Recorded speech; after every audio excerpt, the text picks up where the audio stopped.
pemirsa mimpin doa. Siap, Bra?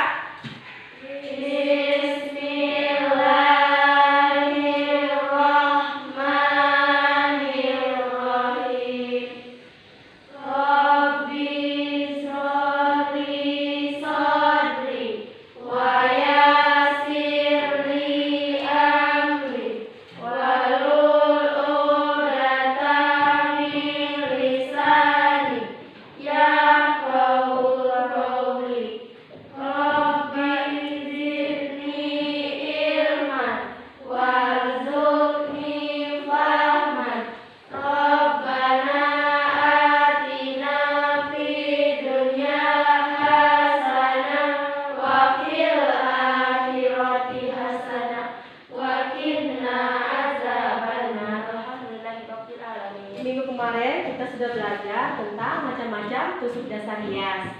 Sekarang kita akan belajar tentang sulaman aplikasi. Di sini Ibu akan menjelaskan apa itu sulaman aplikasi, ciri-ciri sulaman aplikasi, ragam hias sulaman aplikasi, penempatan sulaman aplikasi dalam satu produk, dan alat dan bahan digunakan untuk membuat sulaman aplikasi. Buatkan hiasan sulaman aplikasi. Kompetensi dasarnya 3.74 menerapkan sulaman aplikasi dalam suatu produk. Ini tentang pengetahuan. Yang 4.7 ini praktek membuat sulaman aplikasi dalam suatu produk.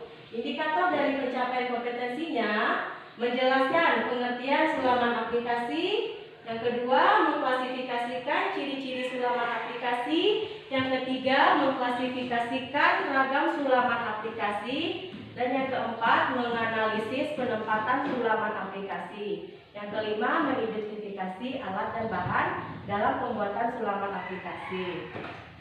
Tujuan pembelajarannya, yang pertama, menjelaskan pengertian sulaman aplikasi dengan benar. Yang kedua, mengklasifikasikan ciri-ciri sulaman aplikasi dengan tepat dan benar. Yang ketiga, mengklasifikasikan ragam hias sulaman aplikasi dengan tepat dan benar. Dan yang keempat, menganalisis penempatan sulaman aplikasi tepat dan benar.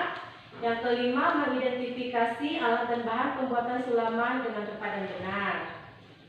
Yang pertama, pengertian sulaman aplikasi. Sulaman aplikasi adalah teknik menghias kain menggunakan perca kain atau kain lekapan yang diletakkan dengan tusuk hias. Ragam hias aplikasi dibentuk dari kain. Dari kain yang ditempelkan dengan menggunakan tusuk dasar hias pada permukaan bahan yang akan dihias. Nah, ini contohnya. Contoh penempatan sulaman aplikasi pada sarung bantal. Bisa dilihat jelas? Bisa. Dah, kita lanjut. Nah, yang ini contohnya penempatan. Ini di sarung bantal dan juga bantal kursi ya. Ciri-ciri sulaman aplikasi. Nah, ciri-cirinya ada tiga. Ada tiga ciri-cirinya. Yang pertama itu menggunakan bahan lain, bahan perca. Bisa bahan perca, baik yang bermotif ataupun tidak bermotif. Terus yang kedua itu penambahan bahan lain diletakkan pada bagian baik kain. Ketiga, cara pelekatannya menggunakan tusuk veston. Cuma tusuk veston untuk melekatkannya ya.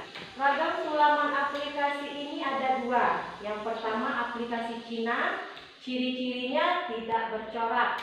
Ragam hias ini menggunakan bahan polos. Ini contohnya. Bahan polos. Nah, ini aplikasinya ya.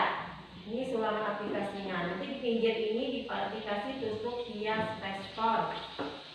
Ini yang ragam hias Cina. Terus yang kedua aplikasi Persia. Aplikasi Persia ini cirinya bercorak. Bisa menggunakan bahan batik, bahan bermotif, atau bunga-bunga, terserah. Nanti aplikasi ini desainnya mengambil ragam hias yang sudah ada pada bahan. Misalnya kan ada bahan yang gambar kupu-kupu seperti contoh tadi. Nah, kupu-kupunya digunting nanti ditempelkan. Nah, ini kayak bahan batik, contohnya dikasih. Ya, bahan batik, bahan utamanya bahan polos. Ini namanya aplikasi Persia. Penempatan sulaman aplikasi. Penempatannya ada tiga. Di tepi, di mulut, dan di tengah. Di Di tepi itu penempatan titik hiasnya di tepi biasanya digunakan pada pinggir rok, pinggir kulot, pinggir baju, tepian dus, itu yang tepi. Kalau yang sudut itu biasanya diletakkan simetris asimetris sesuai dengan hiasan. Seperti sarung bantal kan segi 4.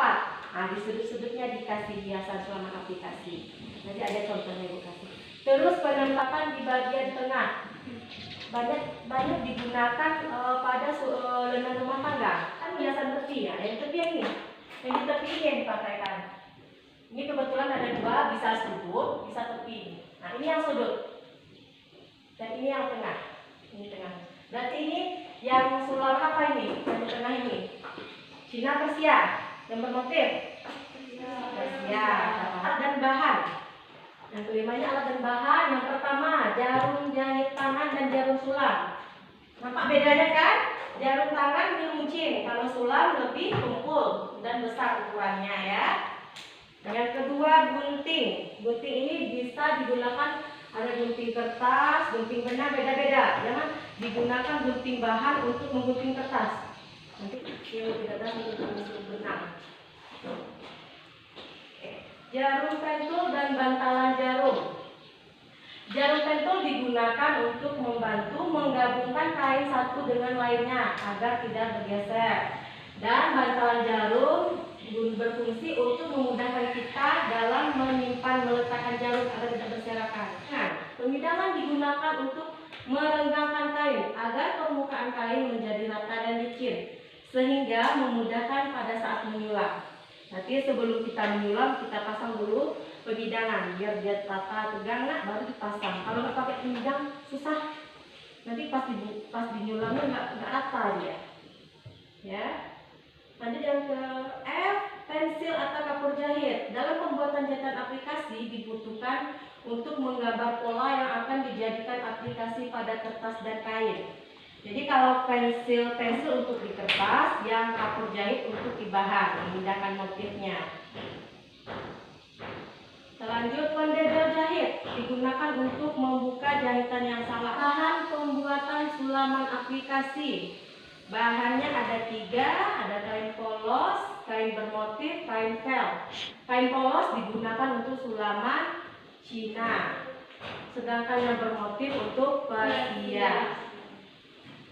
Lanjut, benang jahit dan benang sulam. Untuk menempelkannya boleh pakai benang jahit, boleh pakai benang sulam.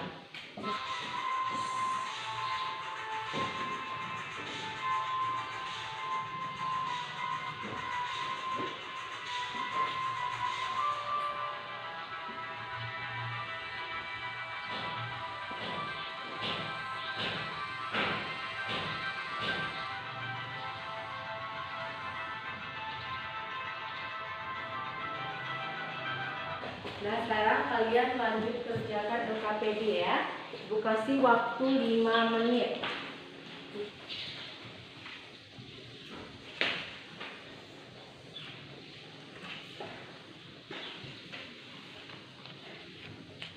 Bertanya? Ya, bisa. Untuk pembuatan sulaman aplikasi, apakah boleh menggunakan bahan baku? Boleh, bahan utamanya. Boleh bahan baju. Boleh, biasanya bahan baju itu bisa digunakan untuk hiasan dinding. Ada pada LKPD yang ketiga. Nah ini, contoh untuk hiasan pada dinding. Ini bisa dinding. Ini bahan utamanya baju. Dan ini bahannya bahan vel atau bahan, saya bisa sebut? Panel. Paham ya? Sampai di sini. Kita lanjut evaluasi. Yoni, gimana aja penempatannya? Penempatan hiasan di tepi, penempatan hiasan di sudut, dan penempatan hiasan di tengah. Ya betul, berarti udah paham anak-anak ibu ya. Di depan kita akan masuk ke materi baru, sulaman fantasi. Assalamualaikum warahmatullahi wabarakatuh.